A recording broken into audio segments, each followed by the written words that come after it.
Buenas noches, queridos televidentes de SUTV, Canal 15, desde la Universidad de Costa Rica.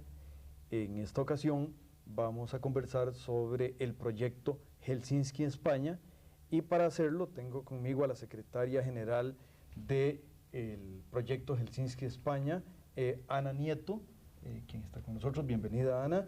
Y tengo también conmigo a Miguel Ángel Valero, investigador de la Universidad Politécnica de Madrid y investigador en el ámbito de las telecomunicaciones. Bienvenido, Miguel Ángel. Muchas gracias. Cuéntenos, doña Ana, ¿cómo surge este encuentro internacional?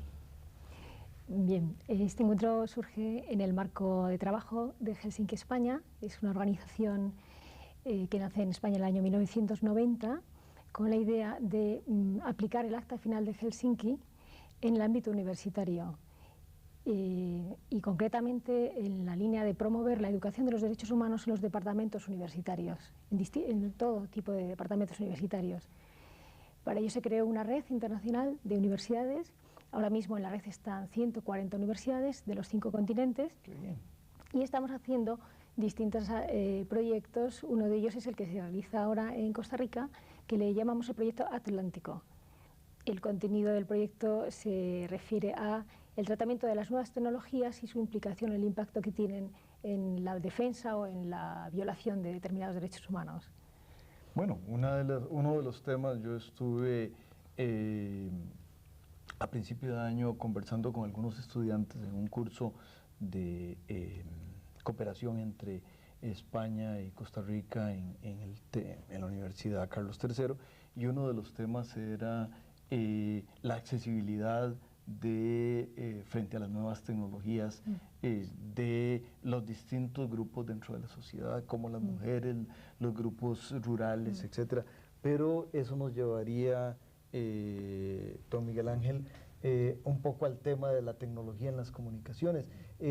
La brecha o la barrera de la tecnología ha venido a ampliar brechas, o más bien ha venido a traer convergencia. Bueno, quizá parte de las conclusiones del congreso que estamos celebrando, extraordinariamente organizado y apoyado por la Universidad de Costa Rica, pues ha traído a colación este tema, quién fue el huevo y la gallina, ¿no? Realmente, desde el punto de vista de la tecnología como un medio y de servicio que debe ser al ciudadano y a la persona, y de promoción de derechos humanos, pues el acceso a ella o el no acceso a ella pues puede ahondar aún más en la brecha. Realmente echarle la culpa a la tecnología en sí mismo pues parece ser una visión algo parcial, ¿no? Realmente, pues donde hay brecha, donde hay fuerte desigualdad en la promoción de derechos humanos, pues la tecnología parece como un indicador más, ¿no?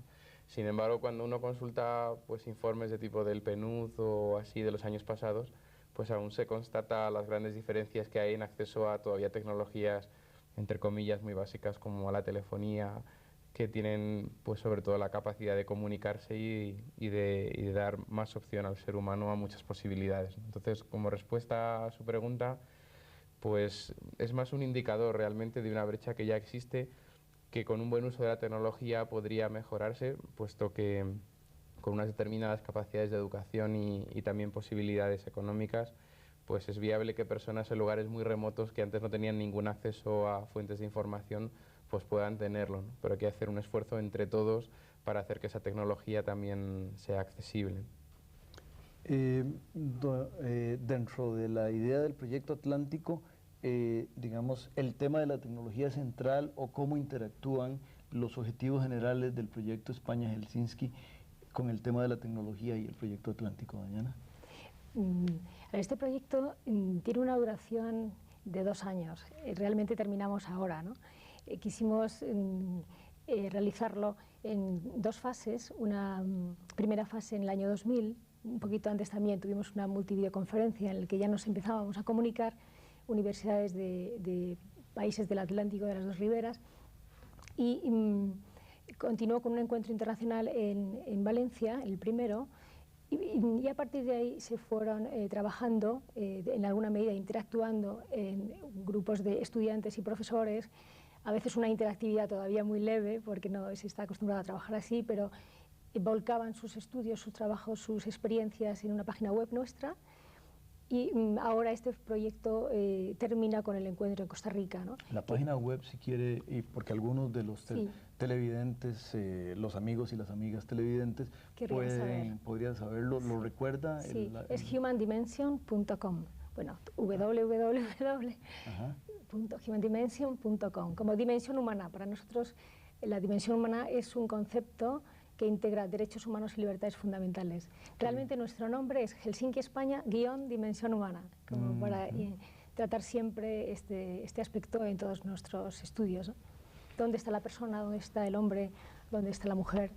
Si está sirviendo lo que se estudia, lo que se trabaja en beneficio de la persona o no.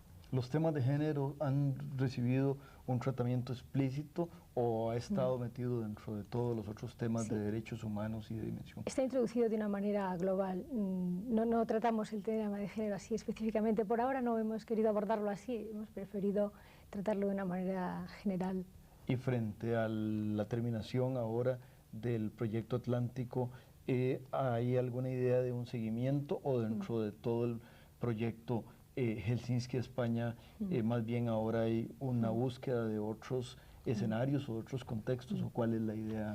Bueno, antes de contestarle le quería decir que lo que hemos pretendido en este proyecto, como en todos, es que los universitarios en algún momento de su periodo académico reflexionen sobre cómo incide su materia, lo que están estudiando, en determinados derechos humanos, ¿no? Para que a la hora de trabajar después, en algún momento recuerden que existe una Carta de Derechos Fundamentales, que existe una Declaración Americana de los Derechos y Deberes del Hombre, y que por tanto ellos también tienen un papel importante que realizar, ¿no? El respeto de los derechos humanos es un problema de todos, no es un problema a veces de instituciones, de organismos o de determinados expertos, sino que cualquier persona lo puede aplicar en su mundo profesional.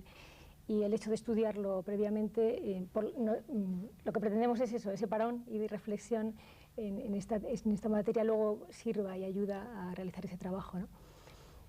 Y con el proyecto Atlántico, en esta primera fase, ha habido una serie de alumnos que han seguido durante los 2 años, no todos, porque no todos han podido hacerlo, pero ha tenido una continuidad, han sido los mismos profesores y los mismos alumnos los que han hecho ese estudio y ese trabajo. Aquí en Costa Rica se inició con el profesor Guy de Teramont, que luego nos lo robaron para hacerlo ministro. Y ahora ya lo hemos rescatado y está con nosotros en la conferencia y dará la conferencia de clausura, además, mañana. Y bueno, ha sido como un trabajo conjunto seguido durante un tiempo, y la idea es, esta fase ha terminado aquí, ¿no? Costa Rica se hace aquí y termina aquí, pero no quiere decir que no continúe. El proyecto Atlántico tendrá quizá una orientación. Seguiremos continuando con el programa después de que el canal les dé un mensaje, queridos amigas y amigos televidentes.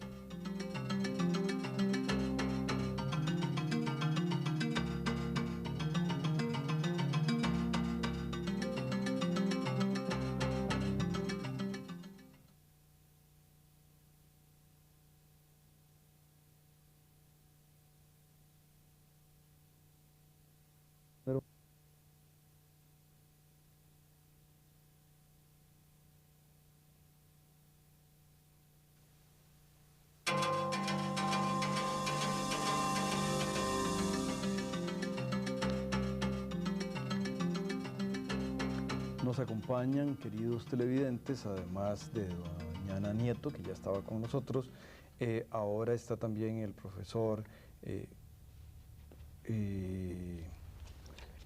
José Alberto Jaén, quien es el decano de la Escuela de Ingeniería de la Universidad Politécnica de Madrid, y estábamos conversando con doña Ana sobre el tema del fin del proyecto Atlántico dentro de la idea del proyecto o el subproyecto Atlántico dentro del proyecto Helsinki España, y pues hablábamos de que eso se terminaba y que había nuevos proyectos en el futuro. ¿Qué ideas nos trae el futuro, doña Ana? Sí, yo quería aprovechar esta oportunidad este espacio que nos han concedido y que se lo agradezco además mucho a la universidad, para hablar de un proyecto que tenemos en cartera, que le llamamos el proyecto REACT, de refuerzo REACT. Es un proyecto que ha aprobado la Organización de Seguridad y Cooperación en Europa, la OSCE. Nosotros trabajamos en el marco de la OSCE, organización que surgió del Acta Final de Helsinki. Y en el año 99, en la cumbre de Estambul, se aprobó intentar tener expertos mundiales para poder acudir en situaciones de crisis a países y colaborar para resurgir, hacer resurgir y consolidar un país. En este momento la OSCE solo cuenta con funcionarios y con militares, pero el mundo académico no lo tiene a su disposición. Y nosotros hemos propuesto a la OSCE en Viena, y ya nos han confirmado que estarían de acuerdo en aceptar nuestra oferta. Queremos que la red nuestra, la University Network, las 140 universidades, sean campus donde haya personas que puedan como inscribirse para ser voluntarios, estar disponibles como expertos para acudir a estas misiones de la OSCE junto con militares y junto con funcionarios y poder reflotar en determinados momentos un país. Expertos de todo tipo, expertos, ingenieros, abogados, economistas, enfermeros, de todo tipo. Y la idea es que sean alumnos de posgrado. Pueden luego hacer unas prácticas en la OSCE de 6 meses, financiado todo por la OSCE y organizado por la OSCE, y lo empezaríamos a hacer al año que viene. Tendrán información aquí en la página web de la universidad, pero nos parece que es un proyecto que necesitaremos muchos brazos para muchos países que necesiten. A veces son misiones cortas, de 6 meses, 1 año, 2, pero podrán acudir a él estudiantes jóvenes y también profesores que quieran hacer una excedencia, un año sabático o un aporte de su experiencia a otros países. Es muy interesante y le cuento, doña Ana, porque usted está de paso en el país, me parece que hay 2 experiencias interesantes en esa línea. Por una parte, después de el fin de el gobierno de Somoza en nuestro hermano país de Nicaragua, hubo una serie de brigadas. Mi padre, quien ya es difunto y era maestro, fue al proceso de alfabetización a Nicaragua porque había un país que reconstruir y en este caso hubo tareas de esa naturaleza, pero también tenemos una experiencia en general en Centroamérica. El país tomó la decisión en el siglo pasado de que la solución militar no era la solución y convertimos algo que a los economistas nos gusta. Hay una famosa metáfora de convertir cañones en mantequilla, y entonces esta sociedad, los abuelos nuestros tomaron esa sabia decisión y me da mucho gusto que ustedes le hayan propuesto y que Viena lo haya aceptado, la idea esta de aportar también mantequilla, y en este caso libros, y en este caso tecnologías, a todo este tema, y pues espero que los amigos que nos escuchan, pues y todo el resto de la universidad se sume a esa idea de acuerdo con los procedimientos y protocolos. Nos han pedido solo una cosa, y es que los que quisieran participar en esas misiones hicieran un pequeño curso, bueno, no es tan pequeño porque será un máster en la Universidad Complutense de Madrid, junto con la OSCE y junto con Helsinki España, de 2 meses de duración. Lo haremos el año que viene, en abril y mayo. Y ese primer grupo piloto serán los primeros que participen en las misiones como académicos. Esperamos profesores y alumnos, excelente, por lo menos de Costa Rica, uno al menos.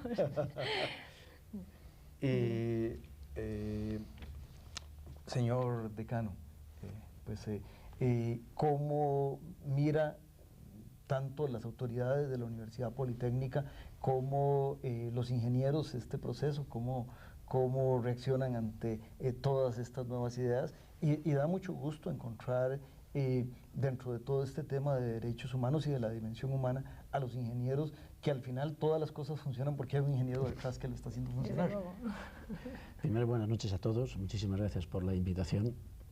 La Universidad Politécnica de Madrid desde el principio se adhiere a este proyecto, el Helsinki España, el proyecto Atlántico, porque estamos muy interesados, como ustedes todos saben, porque la Universidad de Costa Rica tiene un gran prestigio en Europa. Nosotros estamos muy preocupados porque en estos 50 años que llevamos de derechos humanos, la verdad no se avanza mucho en el tema de los derechos humanos. En la Carta de los Derechos Humanos de 10 de diciembre de 1948 podría haber funcionado mejor. Existe un tema importante que es la revolución digital, de la que todos estamos cansados de oír hablar. Esta revolución digital utiliza 5 tecnologías que también tienen 50 años, como los derechos humanos, como la Carta de los Derechos Humanos. Creemos que no se puede desaprovechar esta revolución digital, que es una revolución pues parecida a la revolución industrial, que vivimos las escuelas vivimos toda la sociedad, pero sobre todo las escuelas de ingeniería industrial. Esta segunda revolución digital que todos estamos viviendo tiene que aprovecharse para esa alfabetización que usted acaba de decir ahora de Nicaragua. No es serio que en el año 2002 no se estén utilizando las nuevas tecnologías para disminuir esa brecha digital, que todo el mundo habla, de que las nuevas tecnologías resulta que abren más esa brecha. No es verdad que los más ricos sean más ricos y los más pobres sean más pobres. Eso no es cierto. Los más ricos son más ricos y los más pobres son menos pobres, pero tendrían que estar mejor educados. Nosotros creemos que la única forma, existen muchos derechos humanos fundamentales, pero para mí el derecho humano más fundamental, además de la vida, es el derecho a la educación. No podemos decir que estas nuevas tecnologías no estén ayudando en esto. Existen programas en la Universidad Politécnica de Madrid que conseguirían que todo el mundo esté alfabetizado y todo el mundo aprenda a leer con muy pocos recursos humanos de profesorado. Cuanto más recursos humanos tengamos de profesorado, mejor. Pero existen ya en las nuevas tecnologías programas en los cuales toda la población podría estar alfabetizada. Lo estamos haciendo con algunos países nuestros de Latinoamérica y no es necesario tantos recursos humanos como antes y no hace falta tantos recursos de nuevas tecnologías como antes. Es decir, que una persona con un programa de estos podría aprender a leer en 6-7 meses, por lo cual esto quiere decir que ahora mismo no es serio que no tengamos a toda la población alfabetizada. Ahora podríamos tener a toda la población a través de las nuevas tecnologías. Esa brecha que dicen que las nuevas tecnologías han abierto más, no es verdad. Si las nuevas tecnologías no son malas ni buenas, depende cómo se apliquen. Y si las nuevas tecnologías se aplican bien, esa brecha disminuirá porque esas personas estarán mucho más educadas. Si tienen una educación, yo diría más que educación, un aprendizaje en algunas, no solo en las nuevas tecnologías, sino que se puede aprovechar esas nuevas tecnologías para que tengan aprendizaje en mecánica, lo estamos haciendo con algunos países, en electrónica, y esas personas se pueden incluir en la sociedad mucho más fácilmente porque si se tiene un trabajo, uno es una persona, si se quiere, dicho de esta forma, más digna. Se considera más digna a sí mismo si uno está haciendo un trabajo. Se pueden aprender tecnologías audiovisuales, como de televisión. Nosotros tenemos programas en España donde a través de las nuevas tecnologías se están enseñando técnicas audiovisuales. Y cuando una persona, además de alfabetizada, tiene esa posibilidad de encontrar un trabajo, es mucho más fácil que incluso problemas como los que está ahora mismo la Comunidad Europea atacando, que es el problema de la inmigración, probablemente no es necesario que muchas personas se trasladen de sus sitios de origen de trabajo, porque si tienen un trabajo en su sitio podrían estar viviendo en ese sitio. Actualmente la Comunidad Europea, se va a saber enseguida en los 2 próximos meses, una de sus prioridades, yo diría la prioridad fundamental, tiene 3 prioridades fundamentales la Comunidad Europea en este tema, y es la primera, el tema educativo, utilización de las nuevas tecnologías en la educación, no solo para educar en las nuevas tecnologías, sino en otras cosas. El segundo es el tema de las nuevas tecnologías en la sanidad. Y el tercero, también muy interesante, es el tema de las nuevas tecnologías en los gobiernos, que los gobiernos utilicen las nuevas tecnologías para dar servicios a la sociedad. Yo creo que si se aprovecha esta revolución, que todos sabemos, esta revolución digital, para educar mejor a todo el mundo, tendremos un mundo en el que, desde luego, esa brecha digital va a disminuir de forma considerable. Seguiremos conversando sobre esta ruptura de brechas y sobre esta integración de tecnologías y lo haremos después de que el canal les dé, queridos amigos y amigas televidentes, un mensaje.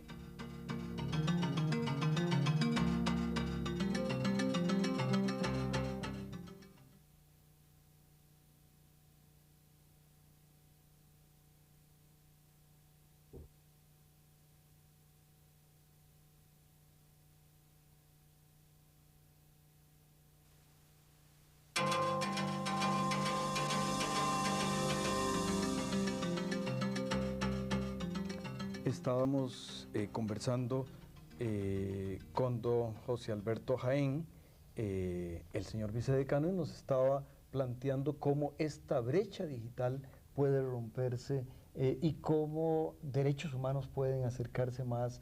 Y la idea que él dijo es, sí, la tecnología hace más ricos a los ricos, pero a los pobres los acerca a esa riqueza. Y me parece que en el país hay posibilidades interesantes.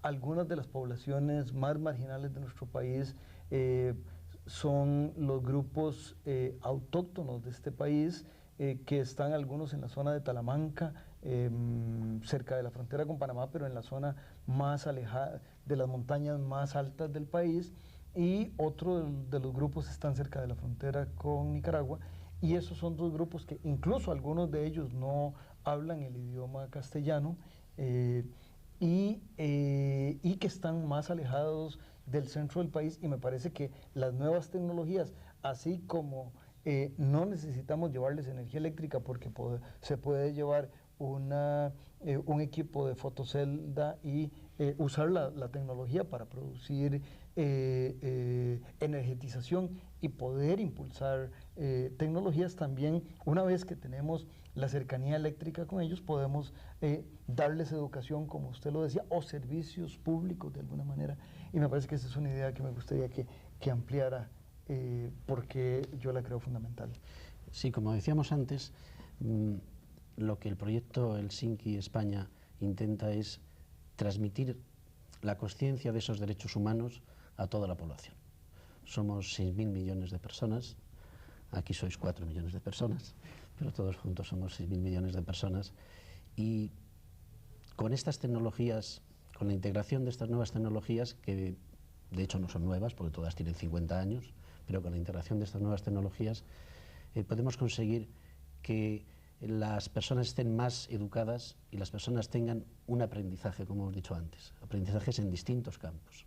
Ahí el tema, de nuevo, el tema que me parece muy importante, la forma en que lo ponías, la dignidad humana asociada con el trabajo. No se puede hablar de derechos humanos si una persona primero no los conoce, los tiene que conocer, pero no se puede hablar de derechos humanos si una persona no sabe hacer algo y puede servir a la sociedad. Si no está incluido en la sociedad, si está excluido de la sociedad, y de hecho se habla mucho de que estas nuevas tecnologías están excluyendo, que cada vez es más grande el número de personas que se siente excluido porque no saben manejar un ordenador. Todo el mundo puede aprender a manejar un ordenador, una persona de 90 años y un niño de 2 años.